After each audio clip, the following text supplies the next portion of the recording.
আসসালামু আলাইকুম প্রিয় ভাই ও বোনেরা, আপনারা সবাই কেমন আছেন? আশা করি আল্লাহর অশেষ রহমতে সবাই ভালোই আছেন।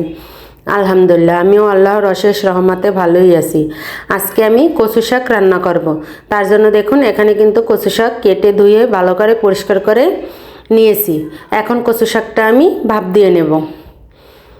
এর ভিতরে আমি কিছু মশলা দিয়ে দিব, যেমন লবণ দিব, তারপরে দিব 2টা রসুন থেতো করা, দিয়ে আমি এটা ভাপ দিয়ে নেব। আমার নতুন পুরাতন সকল বন্ধুদেরকে জানাই অন্তরের অন্তঃস্থল থেকে অসংখ্য অসংখ্য ধন্যবাদ ও অনেক অনেক ভালোবাসা। তারপর দেখুন, কচুটা যখন অনেকটাই মজে আসবে তখন দিয়ে দিব এখানে কাঁচামরিচ। আপনারা চাইলে এখানে আস্ত মরিচও দিতে পারেন, আমার হাতের কাছে ছিল না, তার জন্য এখানে আমি কাঁচামরিচ বাটাটা দিয়ে দিলাম। এটা আমার কাছে ছিল। দিয়ে এখন ভালো করে নেড়েচেড়ে মিশিয়ে দেব। অনেক ভাই বোনরা আছে ভিডিওটি দেখে কিন্তু একটা লাইক দিতে ভুলে যায়। প্লিজ একটা লাইক দিয়ে ভিডিওটি কন্টিনিউ করবেন। আপনার একটা লাইক আমার জন্য অনেক মূল্যবান। প্রতিদিন প্রতিনিয়ত লাইক চাইতে চাইতে আমাদের মুখ ব্যথা হয়ে যায়, কিন্তু আপনারা অনেকেই লাইক দিতে ভুলে যান। আমি যখন যার ভিডিও দেখি, এমন কারো ভিডিও নেই যে লাইক দিয়ে দেখি না, প্রত্যেকের ভিডিওই কিন্তু লাইক দিয়ে দেখি আর ফুল ওয়াচ করেও দিই। কয়দিন ধরে আমি বড় কমেন্ট করলে কমেন্ট শো হয় না, লাস্টের দিকে। প্রথম দিকে করা যায়, লাস্টের দিকে করা যায় না। তাহলে ওই আপুরা তো মনে করবে যে তাদের ভিডিও দেখিনি, তার জন্য কিন্তু আমি ছোট ছোট কমেন্ট করি, কিন্তু লাইক দেই, ফুল ওয়াচ করে দিই। তাই প্লিজ আপনারাও করবেন, দয়া করে আপনারাও করবেন, আপনাদের কাছে অনুরোধ। তারপর দেখুন, কচু শাকটা ভালো করে সিদ্ধ করে একদম পানি টানিয়ে নিব। এখানে কিন্তু আমি পানি ঝরাইনি, রেখে দিয়েছি। কচু শাকে প্রচুর পরিমাণ আয়রন, ভিটামিন, তার জন্য কচু শাকটা কিন্তু আমাদের খাওয়া অনেক উপকারী। এটাই শরীরের রক্ত পরিষ্কার করে, চোখের জ্যোতি বাড়ায়, আরও অনেক অনেক উপকারিতা আছে। তারপর এখানে এটা আমি বাগার দিয়ে নেব। আজকে কিন্তু নিরামিষ বাগার দিয়ে রান্না করব। তার জন্য এখানে পেঁয়াজ, রসুন আর তেলের পরিমাণটা কিন্তু একটু পরিমাণে বেশি দিতে হবে, তাহলে খেতে কিন্তু অসম্ভব পরিমাণ মজা হবে। শুধুমাত্র এই কচু দিয়েই ভাত খাওয়া যাবে। এখন পেঁয়াজ রসুনটা আমি বাগার দিয়ে নিব, একদম বাদামি কালার করে ভেজে নিব।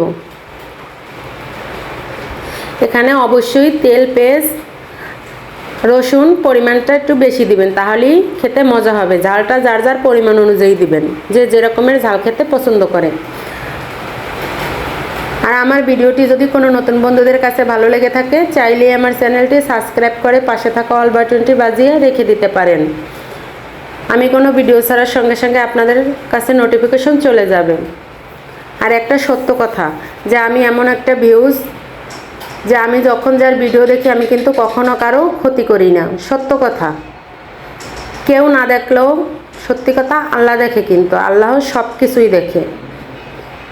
আমি কখনো কারো ক্ষতি করি না। তাই প্লিজ আপনারাও কেউ আমার ক্ষতি করবেন না, কেউ ভিডিওটা স্কিপ করবেন না, আর কমেন্ট করে চলে যাবেন না। অনেক আপুরই লাস্টের দিকে কথা বললে শুনে না। এত ছোট ছোট ভিডিও দেই, কিন্তু তারা শুনতেই পায় না। জানি না কেন, হয়তো আমার ভিডিও ভালো লাগে না, কিন্তু আমরা কিন্তু অনেকের ভিডিও ভালো না লাগলেও আমরা দেখি।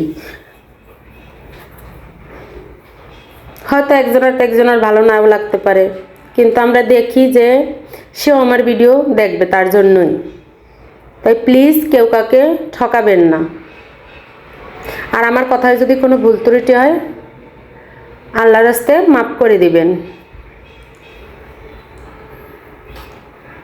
কারণ এই কথাগুলো আমি কখনোই বলতে চাই না, কিন্তু অনেক কষ্ট নিয়ে বলা হয়। যে একটা লাইক দিতে কি সমস্যা, একটা কমেন্ট করতেই কিন্তু অনেকটা টাইম লেগে।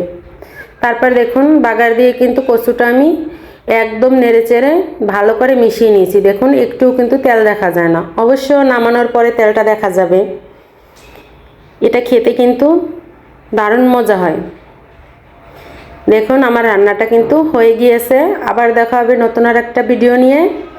ততক্ষণ সবাই সুস্থ থাকুন, ভালো থাকুন, নিজের ও নিজের পরিবারের খেয়াল রাখুন। সকলের জন্য দোয়া, ভালোবাসা রেখে আজকের মতন আল্লাহ হাফেজ।